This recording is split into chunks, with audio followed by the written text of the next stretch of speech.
What's up, everybody? Welcome to another episode of the B&E Podcast. He's Ed. I'm Brandon. Less than a week from the NFL kicking off for the 2024 season. All 32 teams will play 16 games over next weekend. Really excited. Ed, what's going on, man? What's up, man? Can't wait, man. I just want to get into a time machine and just fast forward to Thursday so we can get it started. Got a Yep, couple of fantasy football drafts underway right now, too. So, yeah, we're getting back into the full swing of things as far as this NFL season is going. Can't wait for it. for sure. All right, let's get this opening drive started, shall we, everyone? Odell Beckham Jr. will begin the season on the PUP list. 49ers running back Elijah Mitchell is out for the season with a hamstring injury. It seems like he's been dealing with injuries, especially like season-ending injuries, a lot over the last few years. Best wishes to him. Hope he can get well. Same for Packers running back A.J. Dillon. He won't play in 2024 because of a neck injury. C.D. Lamb, everyone, has finally signed his extension. He signed a 4-year, $136 million extension with the Cowboys. Dalvin Cook is joining the Cowboys on their practice squad. Russell Wilson has been named the starting quarterback for the Steelers. Tim Patrick and Allen Robinson II have signed with the Lions. Former Vikings safety Lewis Seen has been signed to the Bills practice squad. He flipped after he was originally going to sign to the Jets practice squad. Jacoby Brissett will be the starter for the New England Patriots as the quarterbacks. The 49ers have signed an agreement with Brandon Ayuk. He's got a 4-year, $120 million extension. The kicker, Cameron Dicker, a.k.a. Dicker the Kicker, has Yep. signed a 4-year extension with the Chargers. And the Dolphins have extended their third-year head coach, Mike McDaniel, through 2028. Also, the Washington Commanders will now play their home games at Northwest Stadium after the previous named stadium was renamed.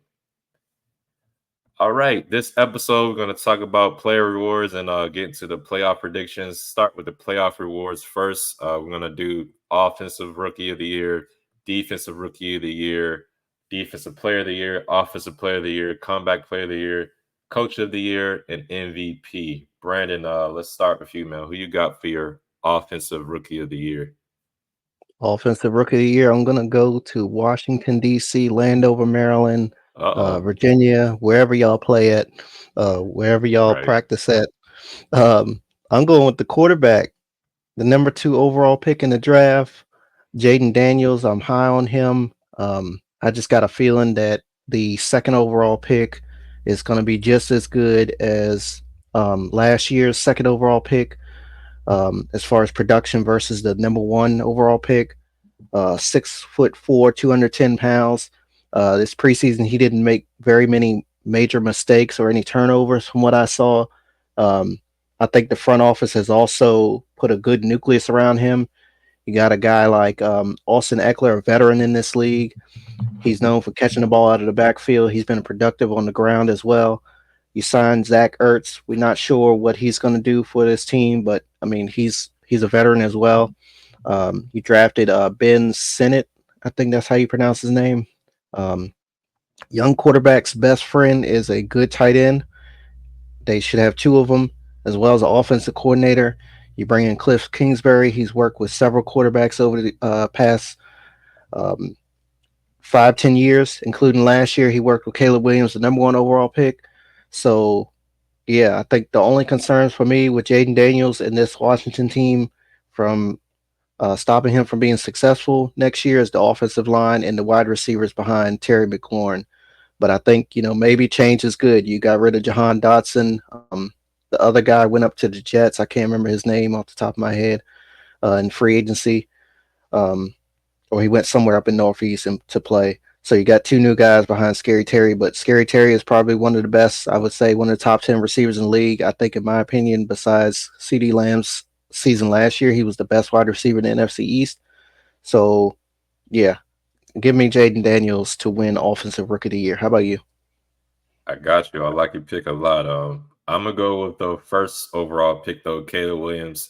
And part of the reason is what you said at the end about our wide receivers, O line. I'm kind of concerned who's going to be catching the ball besides Terry McLaurin and the other guys we got. I know he has a dual threat ability. He's super fast. I'm kind of worried about that too. Hopefully, he's working on getting down and he doesn't have like an Anthony Richard type injury where he gets hurt Yeah. after making contact with the ball. But going back to Caleb Williams, I'm I'm on the hype train. From what I've seen him in the preseason, I know it's preseason, but he made a couple of throws that wowed me, especially when he was throwing the ball on the run. Looks like he's got a cannon for an arm, and he's definitely got some weapons there. Keenan Allen, this rookie coming in, Roman Dunze, and they signed DJ Moore. I think he's like one of the top five highest paid receivers. So I like Caleb Williams a lot.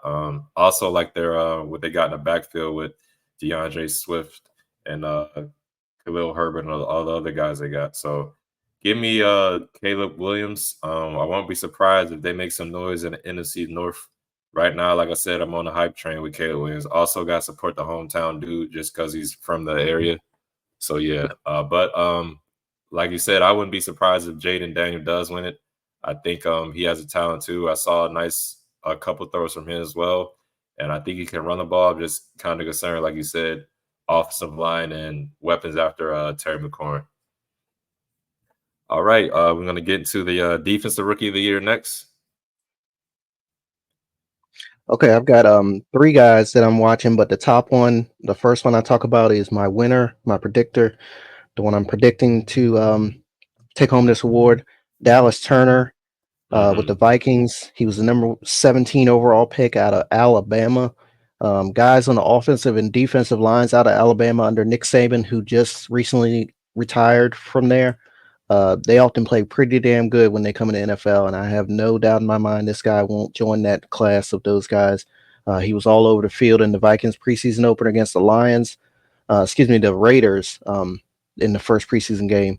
Um, then you add in the fact that Daniil Hunter is no longer there, and they also lost their second leading sack guy from last year as well in free agency.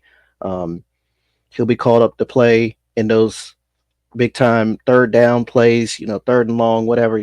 Anytime you need a play against the quarterback, he'll be obviously on the field, and I think he's the guy to take over um, to create the most pressure for that defensive line for the Vikings. Going to Baltimore, my guy Nate Wiggins, not just because he is a Raven, but just watching him play in two out of the three preseason games, um, he was playing pretty damn good. They called him a blanket in practice because he was all over the wide receivers. The preseason opener, he had 4 or 5 pass breakups. He has a secondary that includes some guys like Arthur Millette, Brandon Stevens. Y'all may not know much about those guys, but they were up and coming last year. Plus Marlon Humphrey when he's playing, when he's on his A game, he's pretty damn good. And then Kyle Hamilton, of course, he's an all-world safety. I'm expecting him to shine when he's on the field. And then one last guy down in Miami and South Beach, Chop Robinson, defensive end. He has a motor that doesn't stop. You put him out there with Bradley Chubb and my guy Jalen Phillips. I think that offenses will be scratching their heads trying to figure out how to stop this guy down there for years to come. What about you? I like the Dallas Turner pick too a lot for the defensive rookie of the year, but my first choice is the edge rusher out of Indianapolis. Uh, Hope I don't butcher his name. I got to learn how to say his name. Layla Latu. Is out of UCLA. 6'5", about 265. Saw a couple of plays with him in his preseason games. He looked very disruptive. I think he has a good chance of being a top edge rusher going into the league. One of the new school guys coming in. I know he had some injury issues coming out of college. He was actually had to medically retire because of a neck injury early in his career, but it looks like he's got that all under control now. And I wouldn't be surprised to see him win Defensive Rookie of the Year. But I really like the Dallas Turner pick you had too. He's my second choice to come out to win the Defensive Rookie of the Year if it isn't Layla Latu. And then a cornerback for the Eagles, Quinion Mitchell, I think his name Oh yeah. is. Yeah, I think he has a good chance as well. But out of those three, I have to go with Layatu. There, I think that's how you say it. Excuse me, sir. Layatu Latu. I believe he has the best chance of winning. He has a good defensive line, other players on his that line, so I think he'll have a lot of one-on-one opportunities to make some plays happen, and definitely disrupt NF or the AFC South and whoever else they play against this season. So give me Leetu Latu as my defensive rookie of the year. Now we're going to go to offensive player of the year. Who you got, Brandon? Okay, word on the street is that Atlanta wants to use Bijan Robinson like San Fran uses Christian McCaffrey. So I'm going with Bijan Robinson in year two down there in Atlanta. Um, and if you're sleeping under a rock, you know that Christian McCaffrey is used all over the field. So expect the same for Bijan Robinson um, down there in the dirty South. They now have a quarterback that can help eliminate the 8-man boxes for this guy. Um, Plus, you got targets like Kyle Pitts, Drake London, and Darnell Mooney, just to name a few. I like, again, this second year um, rusher to win Offensive Player of the Year. How about you? I'm gonna go with the guy down in Miami, Tyreek Hill. I think he had a good chance of winning it last year, but he got hurt. Voted number one by all the players in the top NFL Yep. 100 players list. I seems like he doesn't have any injuries going into this year, so I expect him to have a repeat performance last year when he was on a chase for 2,000 receiving yards. I think he really wants that, and if he gets that, that'll definitely help his odds of winning Offensive Player of the Year. So yeah, give me Tyreek Hill for Offensive Player of the Year. If it's not him, I'm probably thinking maybe C-Mac again, Christian McCaffrey, but I kind of have some concerns about him if he can stay healthy as well. So right now, I'm going to give the edge to Tyreek Hill. And we're going to move on to Defensive Player of the Year now. Who you got for Defensive Player of the Year? Okay. Fire. Probably about 5 minutes before we started recording. Um, I'm going to go with TJ Watt. This family just knows how to dominate on defense. 7 seasons in the NFL, 5 of those he's finished with double-digit sacks. 4 times he's finished as a finalist for this award, and of course he won it back in 2021. I think he's fully healthy heading into this season. He'll take it home. The Steelers, they've improved a little bit on their defensive side of the ball. They added Patrick Queen, Deshaun Elliott, to name a few. Um, Joey Porter Jr., he enters his second season, so they got some guys around him. Of course, we all know the big names out there on defense. Besides Watt, you got Minka Fitzpatrick and Big Cam Hayward, so you got someone strong before in front of him, and you got somebody, um, got somebody strong beside him and somebody strong behind him. Plus, the AFC North is playing the NFC East this year, so TJ Watt will likely get 5 sacks against Ed's Commanders. Sorry, Ed. That's fine. Yeah, there's going to be a couple guys like that. What about you? Uh, First, my dark horse. I don't even know if this is considered a dark horse because I think odds wise he has a good chance of winning. But Max Crosby of the Raiders, I think he has a potential of winning that award. They got Antonio Pierce second year, or I guess full year, coming as a head coach. I think he'll be fired up to play for him. And he's going to be fired up when he plays against the Chiefs. And he seems to get better and better each year going forward. I know he's our best defensive player now. But the main guy I think is going to win it is actually on the Cowboys. Kind of don't want to say this, but I think Micah Parsons has a really good chance. He's coming into basically he's playing for a new contract. He's on his rookie deal right now, so it seems like guys when they get to the end of these rookie year deals or the end of their contracts, they play for that new contract, and he has a added motivation to play even more. So I think Michael Parsons is going to come out the gate running and smoking. I just hope we have a game plan, Commanders, when they play us, because I think he has a potential to get like a 20-plus sack season. I wouldn't be surprised if he does that. But, yeah, if it's not him, Max Crosby, then I always got Myles Garrett in there. That dude's a freak of nature. So, yeah, Michael Parsons, not him, Max Crosby, then maybe Myles Garrett. But that's what I got for my Defensive Player of the Year. Now, this is a interesting one, I guess. Comeback Player of the Year, man. Who you got for your Comeback Player of the Year? Yeah, I think that'll finish second place, or is in the running. Christian Gonzalez. He had his rookie campaign cut short by injuries last year. He has a strong secondary to play with. I think that's the best part of their defense right now. He was already a talented player coming out of college, tall, physical corner. Um, he's changed numbers to 0 this year, I think, so it'll be a little bit more pressure to perform for him. But I do like him with his new head coach, Gerard Mayo, out there, a defensive guy himself, to improve and come back and show some things this year in 2024. But a guy on a team that I've been critical of for the past 3 years for sure, but for quite some time, Anthony Richardson. If he can stay healthy, this guy has a strong shot of winning this award. He left a lot on the field in 2023 after 5 games, 4 rushing touchdowns, 3 passing touchdowns, only 1 interception. I'm expecting a big year from the former number 4 overall pick of the 2023 draft. Who do you like for this award? I got two guys as potential winners. First guy is Joe Burrow. Went down last year with a wrist injury, I believe, season ending. So I think if he comes out and plays well, back to his usual form, he has a good shot at winning. The main guy, though, I think is Aaron Rodgers. He tore his Achilles 20 seconds into the game, it seemed like last year. So if he comes back, he's got a lot of media attention, playing up in New York now. Got a lot of expectations. They're basically in win now or bust mode. So I think if Aaron Rodgers, if he makes a playoff, he goes for, I don't know, 4,000 yards passing. I think he has a good shot of winning comeback player of the year. So I got Aaron Rodgers. If not him, then Joe Burrow. But I do like the Anthony Richardson pick too. I can see him winning that as well. All right, let's get into coaches of the year, man. Who you got for your coach of the year? Going down to H Town. D'Amico Ryans.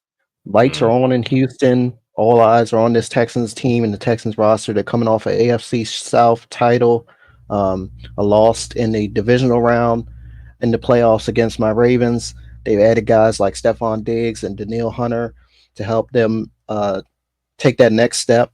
Of course, they got a great young quarterback in C.J. Stroud. They added a star running back in Joe Mixon. Defense is still young and fast. I think they should be really good in the AFC under the leadership of D'Amico Ryans. How do you feel about this one? I might be a little biased. Jim Harbaugh, I think he has a really good chance coming in. The team basically stunk last year. They lost faith in the old coach. If he comes in, turns things around, gets them from where they were last year to top of division, or fighting for a playoff spot, or even making a playoff, I think he has a good chance of winning it. Also, I really like the D'Amico Ryans pick too. I think it's going to be just kind of hard to come back from what he did last year and the team success last year. But if they're even better, I think he'll have a good shot at winning it. Also, Matt Eberflus, like it or not, for the Bears. I think he comes in with yeah, I know, right? He comes in with and Caleb Williams is everything as they expected, and they get to the playoffs. I think he has a good shot of winning Coach of the Year because they been awful. Well, not awful. They weren't bad last year, but they weren't good. But if they can make the playoffs, definitely I can see him winning a Coach of the Year. Wouldn't be surprised if that happens. Not at all. All right. MVP, man. Who you got for MVP? People on TV, I was seeing last couple days, ESPN and NFL Network, and even on social media, have been picking C.J. Stroud. I really like that pick, but honestly, y'all, love is in the air. Uh-oh. Um, love one another. How I end all my shows when I'm closing it down for us. 4 letters, Jordan Love.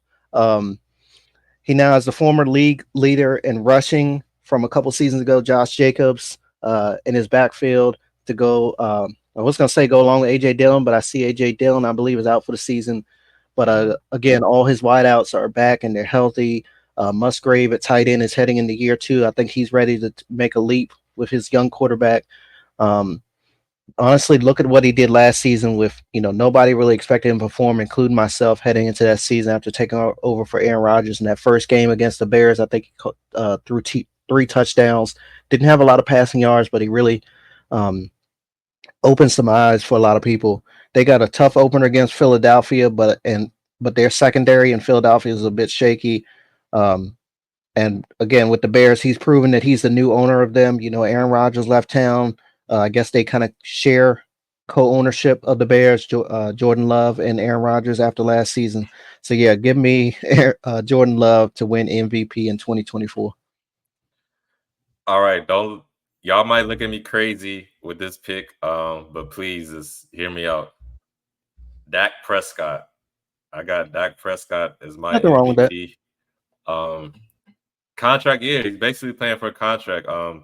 You look back at when he played for a contract last year, and he played really good. CD Lamb has got his contract, so he's good now. Yep. I wouldn't be surprised if he gets him like 1,800 yards because he had like a breakout season last year. I know the backfield is kind of a question mark with Ezekiel Elliott and Rico Dowdle back there. So who's gonna be the lead back, or how's that production gonna look? But I really think Dak Prescott has a good chance. Now, this is a regular season award, y'all. I know y'all say he gets to the playoffs and sinks it up or whatever, but this is a regular season award. So I expect him to light it up in the regular season. Won't be surprised if he torches the Commanders. Hopefully not, but I wouldn't be surprised. So yeah, give me Dak Prescott as the MVP. Give me Dak Prescott for MVP. That's all. Guess one, honestly, with the way CD Lamb played last year, even the way Dak played, and then you mentioned the backfield, they also added in Dalvin Cook as well to the practice squad early this week. So they've answered a couple of those questions at running back. So yeah, even with just Dak and CD Lamb, I think that's just enough, man. So I think he had 1,700 yards last year, man. It was unreal. Yeah. All right, let's go to our predictions for the playoffs next year. How do we see both conferences 1 through 7 finishing off, as well as the championship games and the Super Bowl? I guess we'll start with the NFC in your conference. How do you see 1 through 7 stacking up, Ed? Yeah, we can start with the NFC. The first seed is a toss up right now. It's either I'm leaning more towards this might be a shock to everybody, but I'm leaning more toward the Lions or the Packers. I kind of think they leapfrog San Fran, who's in my third spot right now. I'm still on the fence of who's actually going to be number one. I like the Lions a lot. I like their weapons. They got Jameer Gibbs, who I think is probably like a top 3 running back already in this league, and then they got a good 1-2 punch with what's my guy's name, Montgomery out there as well. So I like the Lions, and then Jordan Love, like you said, potential MVP candidate. I think he took a leap last year, in my opinion. I think he'll even be better this year. So I got them in second. San Fran third right now. I'm trying to think, man. Let's see. Do I want to put the Cowboys fourth? Should I put the Cowboys fourth, everyone? Nah, I think I'm gonna slide the Eagles into that fourth spot. Then give me the Cowboys for the fifth spot. Trying to think, man. NFC North. Do I want to? Because I was thinking about this. Do I want to put the Bears in there? Let me. Do I want to put the Bears in there? Right? Yeah, I know. I was trying to think. I don't think. Nah, I don't think it would be the Bears. I don't think the Bears will do it. Rams. Give me the Rams for the sixth spot, and then give me the Buccaneers for the seventh spot.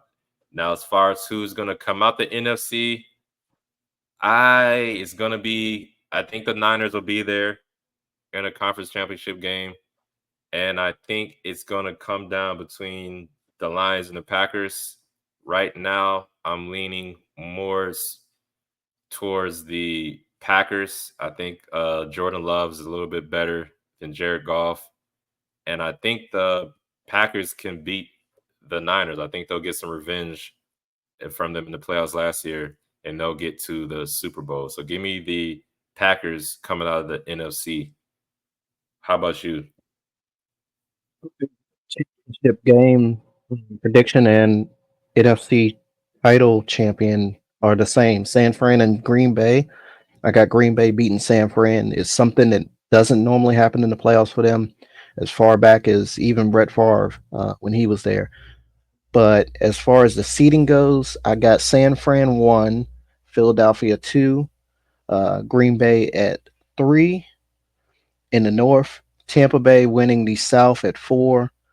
Um, I just changed this because I kind of forgot about the Lions when I was putting this all together and trying to think of who was going to make it to the playoffs in NFC. Detroit Lions at 5. They'll be really good, but I don't think they'll win that division. The Cowboys at 6 and the Los Angeles Rams at 7. I think Atlanta is a sneaky pick um, to definitely make a push there on one of those wild card spots. But I think they'll need just a little bit more time developing that roster down there, and the other teams in the NFC are just a tad bit better than them. So yeah, San Fran, Philly, Green Bay, Tampa Bay, Detroit, Lions, the Cowboys at 6, and the Rams completing the NFC side of things. Got you. AFC Okay. side of the ball, I got the Texans winning the AFC South. I'm gonna just throw this out there. I got them as the number one overall seed in AFC. I think they're gonna come out the gate smoking. I think CJ Stroud is gonna definitely make some more noise and prove that it wasn't just a rookie fluke and he's for real. So I got the Texans as my number one seed. Um, AFC North, AFC South, man. I think both of those divisions are gonna be super tough. I think every team in those divisions are going to be competitive. But to go to the AFC North, I got the Ravens in a bloodbath coming out of the AFC North. I got y'all second. I got the Chiefs third coming out of the AFC West. Then I got the Bills. Excuse me. I got the Dolphins fourth in the AFC East. And then that's where it gets kind of tricky for me. I think the Jags will make some noise. I got them in there. I don't know. It's the Jets, I think they'll be all right as long as Aaron Rodgers can stay healthy. I think they'll be in there. So that's what, 5 and 6. And then the seventh seed. Um, who do I got? Who I want to look at? Let's go. I said the Bengals, right? Because I could put the whole damn AFC North in there. Sorry, what'd you say? The Bengals yet. You had Ravens winning it, and Jacksonville is one of your wild cards. And then from there, I can't remember. If I could put the whole AFC North in there, honestly, because I think the whole damn AFC North is Yeah, it's a gonna good be chance over though. 500. Yep. Um, the Browns, it always seems like they, even though I'm like lost on Deshaun Watson, he's a super big question mark to me now. I don't know if he's got it anymore, but the Browns, but a team. I'll go with the Chargers. I guess I'm biased with Jim Harbaugh, the connection to Michigan and everything. So the Chargers, but going to the playoffs, you're not gonna like this. I think it's gonna be a rematch, Ravens Chiefs, and I just feel like the Chiefs are destined to win 3 in a row. I think they're gonna three-peat. So I got the Chiefs going against the Packers for my Super Bowl pick, and I got the Chiefs winning it all. What about you? Kind of close as far as the title game and stuff. I'll get to that in a second. Until somebody beats them, I got them finishing number one, the Chiefs in the AFC. They'll host um, home field throughout. Houston and the Texans, and my coach of the year prediction at number 2. The Dolphins and the Bengals rounding out the divisional winners. I think those two could flip in either way because the Dolphins will always start strong and then they get in that stretch where they're not so good. And then they usually end up dropping in playoff seeding. So yeah, Miami and Nasty Natty 3 and 4. Baltimore at 5. Indianapolis at 6 with my comeback player of the year guy, Anthony Richardson, if he could stay healthy. And even if he can't, that roster was pretty damn good last year. So I expect even more improvement next year. And then I have, despite the quarterback questions, I have the Steelers at 7 because you could never go wrong with a Mike Tomlin team when it comes to winning or finishing over 500. Or even getting to the playoffs. They made the playoffs last year. I didn't necessarily think they were going to get there. I thought for sure they'd finish over 500, but I didn't think they'd get there. As far as the AFC Championship goes, I'm going Kansas City and Houston. like you mentioned, CJ Stroud and those guys will come out firing um, and get their way all the way into the AFC Championship. In my opinion, again, I think it's been what 5 or 6 straight years of AFC Championships for the Chiefs, and I think they've hosted all of them but one. They'll host the one in January of this year. I think they'll edge out the Houston Texans there at home in the frigid temperatures, and they'll get to the Super Bowl. And like you said, I believe they're destined to win a third straight. Um, now that I'm believing it, I've made it. I put it in my head. I'm dealing with it. I hope that my fate will be wrong. But yeah, give me Kansas City to win their third straight Super Bowl. Gotcha. Yeah, I know that pains you to say that, but just Yes, it'll be all very. right, man. It'll be all right. Yep. All right, let's get into coaches on the hot seat this year, man. Who you got for your coaches on the hot seat? Okay, I'm starting down in the Big Easy with Dennis Allen, um, the Saints head coach. It Hmm. just hasn't gone well for the former defensive coordinator since Sean Payton decided to step down a couple years ago. He was 7-10 in year one, third in the NFC South. He was 9-8. He improved a little bit last year in year two, second in the NFC South. Even though outside of the division, we didn't really hear much about them. Um, but yeah, I just feel like Miss Benson, she's the owner of the Saints. She might cut ties with them if they don't make the playoffs in 2024. Um, Robert Sala. This may shock you because I know you have them finishing the AFC East at number one. Yes, his MVP quarterback missed the entire season last year, but the pressure is still on to win in this season up there in the Big Apple. They've got a top 10 defense, a rising running back, a young star at wide receiver one. Plus, again, Aaron Rodgers is back. But I'm sure they're thinking if they don't make a deep playoff run, they might he might be on the hot seat. Plus, the AFC is full of talented quarterbacks. Many of them the Jets will face this year as well. And then sticking in the state of New York, um, Brian Dayball, down there with my dad's Giants. Started out good last year. I mean, started out good in 2022 as a rookie head coach. Excuse me, coming from below 9-7-1. They made it to the divisional round. 2023 was a hot mess for them. They were getting blown out left and right, including that 40-0 debacle in Week 1 against the Cowboys. The seat is always hotter in New York. Um, Dayball has to hope this defense can defend for once in their lives, and Daniel Jones can actually turn things around because he's been horrendous as well. Besides the first season under Dayball, but otherwise he may end up back in Buffalo as assistant head coach. How do you feel about your coaches on the hot seats around the NFL? Yeah, I agree with all those choices you got. I think Dayball, Allen, and Salah are definitely on the hot seat as well. I said he's has a potential to win Coach of the Year. He's also on the hot seat for me, Matt Eberflus. Yeah, man, you got to get it done. You got your number one quarterback. You guys shipped off Justin Fields, so a lot of pressure is going to be on you. I don't think you get a chance to, have a build it up year. Y'all got to be ready to win, make some noise at the NFC North, and if you don't, your ass gonna get burnt and get shipped out the door.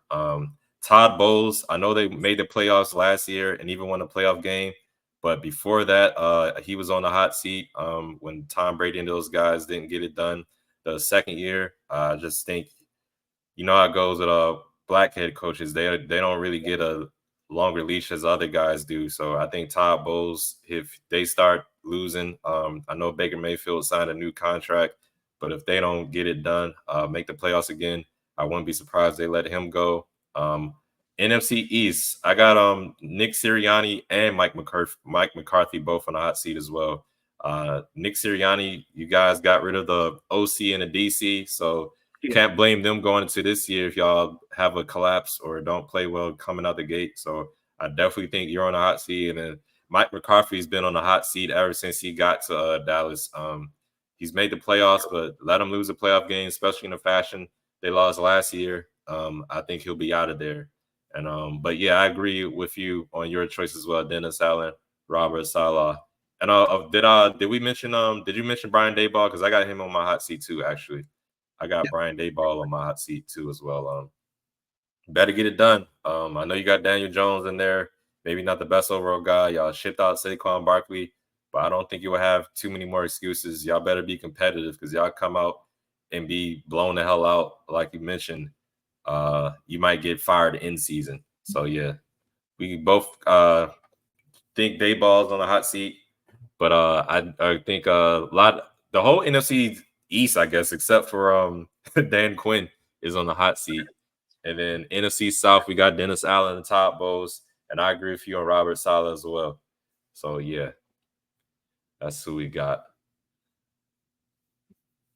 Turning our attention to the games for Thursday and Friday, the two openers, Ravens and Chiefs. The Chiefs will unveil their Super Bowl championship banner, their second in a row there in Kansas City. I think both these teams are historically good in week one under their respected head coaches, Andy Reid and John Harbaugh. So something obviously has got to give. I've got the Chiefs winning this one. Also predicted the Chiefs last year against the Lions, and I was wrong. I actually thought the Chiefs were going to blow out the Lions, but yeah, sticking to this one. I know they got some new wide receivers, and they're adjusting to life without L'Jarius Sneed. But as I mentioned, their divisional breakdown, they drafted 9 defensive backs in the past 3 drafts. Plus, they added Xavier Worthy on the offensive side of the ball, who's lighting up in preseason. So I think they've addressed both of those losses and both of those concerns over the past couple of years, especially with Xavier Worthy. Man, the guy's been lighting up preseason training camp. We got to put pressure on Mahomes early and often for sure. I hope we can create some turnovers that I hope our offense get on short fields because that's where we struggled last in the AFC Championship game. We also struggle to move the ball against them, their defense as well. People criticize Todd Monken for not running the ball. I think it was 8 times overall in that game. So hopefully we can utilize Derrick Henry to wear the defense down because that's what he's known for. That's part of the reason why we bought him there. Because if not, I fear that Big Chris Jones and George Karlaftis will feast. I think our offensive line will have a long day. This new reconstructed offensive line, 3 out of the 5 starters are new. Plus, Linderbaum was a little banged up in training camp, and Ronnie Stanley. These are the 2 starters that I'm naming here. Ronnie Stanley is always a wild card, whether or not he's going to play, and even how much he's going to play. I'm serious. Like it was times last year where he'd play a series and then he'd rest a series, and then he'd play a series and he rests a series. I'm like, what is going on? Like you see sideline shots of him standing there looking stupid. So hopefully offensive line has been working out really good in training camp. We haven't seen them all together in the preseason, of course. Lamar can't turn over the ball, man. Got to protect the ball. Um, Zay Flowers, you can't have any bonehead mistakes like you did last year, along with Kyle Van Noy. I mean, those bonehead penalties kind of killed us even more than it already was. It's got to be one play at a time. That's what I'm thinking heading into this game. No unnecessary penalties altogether, no false starts, no jumping off sides. The mental penalties, we cannot have them. And I think we have a better shot if we can play like we play when we're winning games. Um, I just feel like it will be close, though. Like it may come down to a field goal or a touchdown. Um, but I also feel like they're trying to redeem themselves after last year's opening loss against the Lions because the Chiefs always seem to have something to, like bulletin board material, something to play for, even though they're that damn dominant. They're that good anyway. But they also kind of bullied us last year in the pregame, so I think that'll also they have that mental edge for us because I feel like they'll think that they can just bully us around, push us around again. So hopefully we don't. Justin Tucker, stay on your side of the field so we don't cause any type of issues in pregame and have anything else going against us. Um, Even though I would like to see somebody get tripped up in pregame, but not hurt. But yeah, yeah, give me the Chiefs in this one. Again, I think it'll be a 7-point game or a 3-point game when it's all said and done. And unfortunately, the Ravens will start 0-1 in 2024. How do you feel about this one? I'm leaning the other way. I'm leaning towards the Ravens. I think you guys are itching to get this one back. Definitely left a sour taste in your mouth after the way y'all played in the playoffs last year. Y'all could have won, but a lot of mental mistakes on y'all part, a lot of mistakes overall. I think y'all will run the ball. Derrick Henry and Lamar Jackson. Lamar, don't throw it in the triple coverage just because the guy says he's open in the end zone. Take it down and run, slide, and just gash him, cut him on the run game. I do, like you said, I have some concerns about the O-line, this new O-line you got, But I got a little bit concerns about the Chiefs O line as well. They lost some players on their O line, so I think y'all will be able to get pressure on Mahomes. I think Kyle Hamilton is itching to get back and make some plays against Mahomes, and I think somebody is going to try to knock Travis Kelce head off. As you mentioned, the pregame stuff with Justin Tucker. I know a lot. I know Kyle Van Noy's pissed with the way he played. He got tricked into a dang on defensive penalty that kept the drive going for the Chiefs. So I really like the Ravens in this one. I know that Kansas City is a 3-point favorite, but I think a lot of that has to do with them having a home field. So give me the Ravens in this one, man. Like you said, no mistakes. Lamar, don't turn the ball over. Zay Flowers, please get your emotions under control. I think you will. Yep. I think y'all ready for this. I think this is going to feel like a playoff game too. Don't get me wrong now. I don't think the Chiefs are going to get blown out. I think they're coming in ready to make a statement as well. They're going to be motivated once that ceremony happens, the banner drops and all that stuff. So I think they'll be motivated to come out and play. But right now, I just think the Ravens have a little bit of edge. I think Derrick Henry coming over is going to be a huge impact for him, not just in the backfield running the ball, but if they can get him out on some screen passes and get him moving, get some blockers in front of him, he can definitely make some noises. Once he gets those feet turning, it's hard to bring him down. So, yeah, give me the Ravens in this one, man. But I think this is probably going to be the game of the week, in my opinion. I think it's going to have a playoff vibe going on.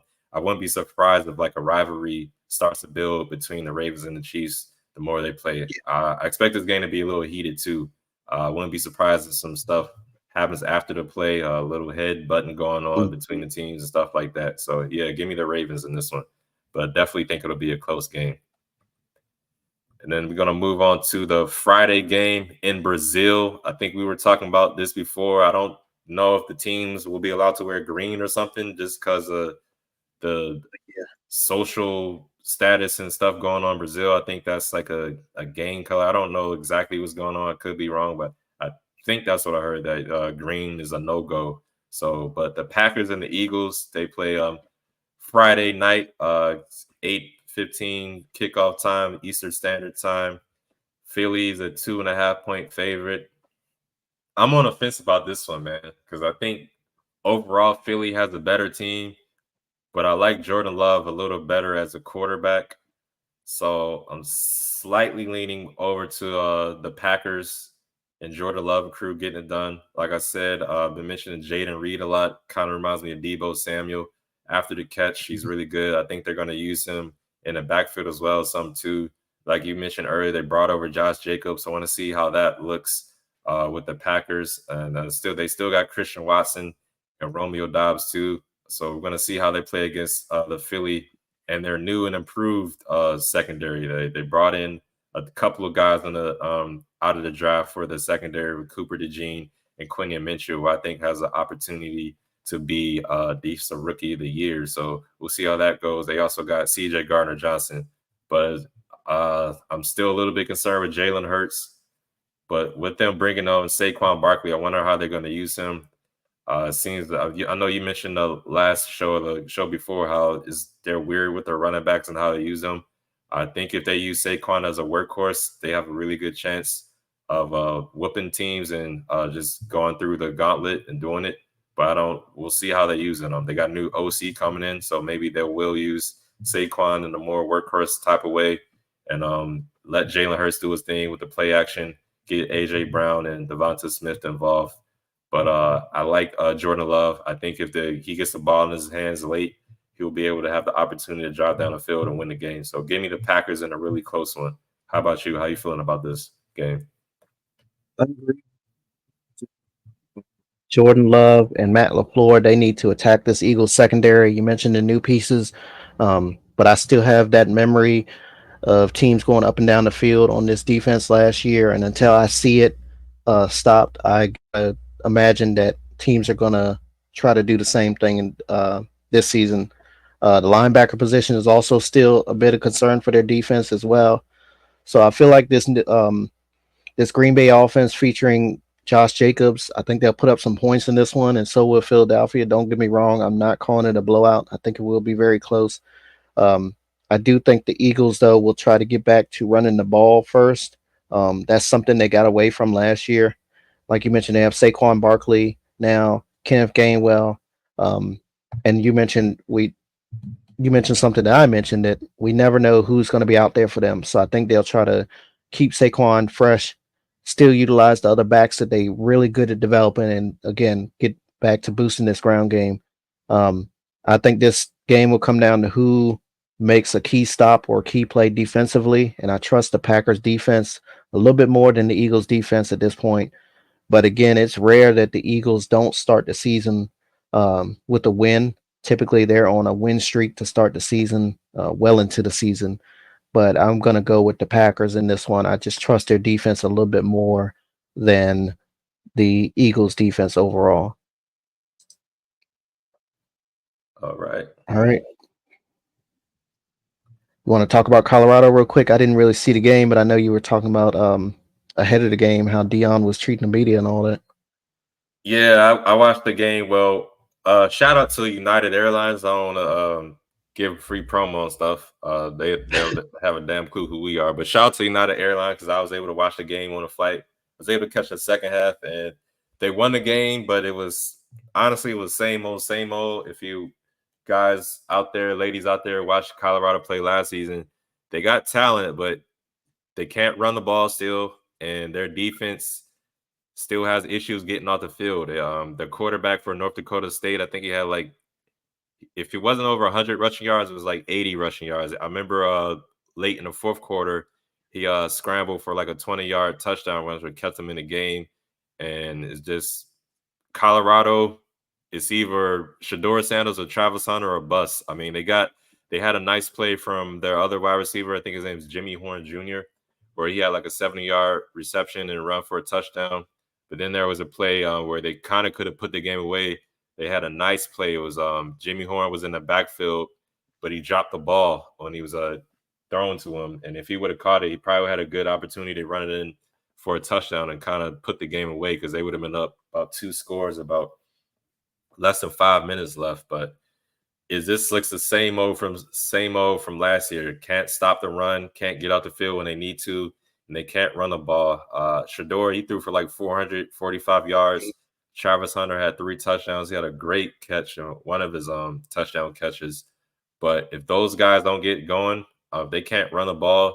I don't know if they'll win against the elite teams. They play Nebraska next week, who's a pretty good school. So I'm not sure how they'll do with that one because they doesn't seem like they're going to be able to, those offensive defensive lines, if they'll be able to match up with those better schools who can, got those really big boys up in front on both sides of the ball. So it's going to be stressful watching them this year. I talked to you about this off air. I'm actually going to see them play when they play in a few weeks against Baylor. We're going to fly out and watch that game. So hopefully they win that, or at least make it a good game. It's not a blowout.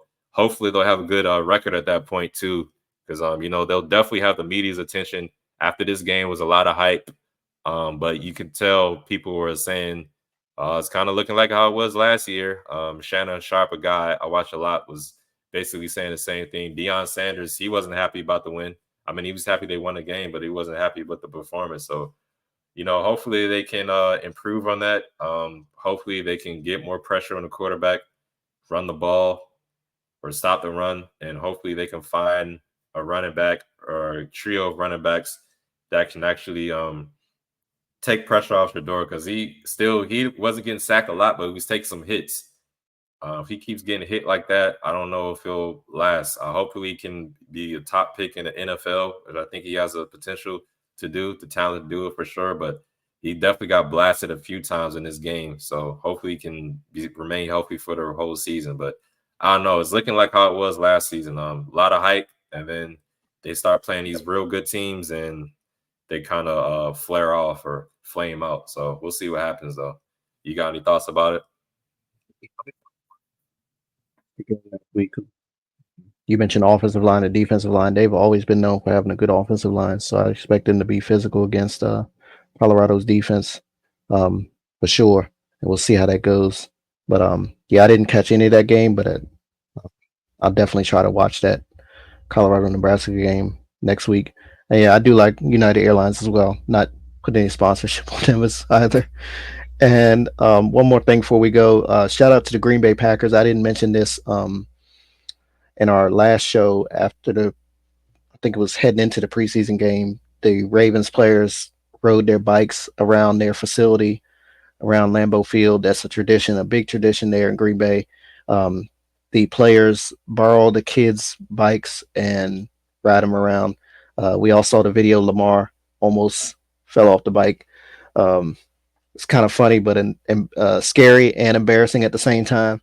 So luckily he didn't get hurt. But yeah, it was really cool to see that as a football fan. I think I mentioned it last summer around this time. My favorite training camp tradition is watching that every year. The Green Bay players riding around on the bike that one day that they do it. So yeah, shout out to the Green Bay Packers and the fans for allowing our players to come into their territory and do that. And they kind of returned the favor because they blew us the hell out in the preseason games. So I guess it was a win-win for both of them or both of us. So yeah. All right. All right, everyone. Thanks for supporting us. Thank you for everyone that supports us, likes our videos on social media, and that follows us. Week one is officially here. There's games on Thursday, Friday, Sunday, and Monday next week. Go lock in your fantasy rosters, make your game picks, your bets, however you choose to do your all field festivities. Until next time, love one another.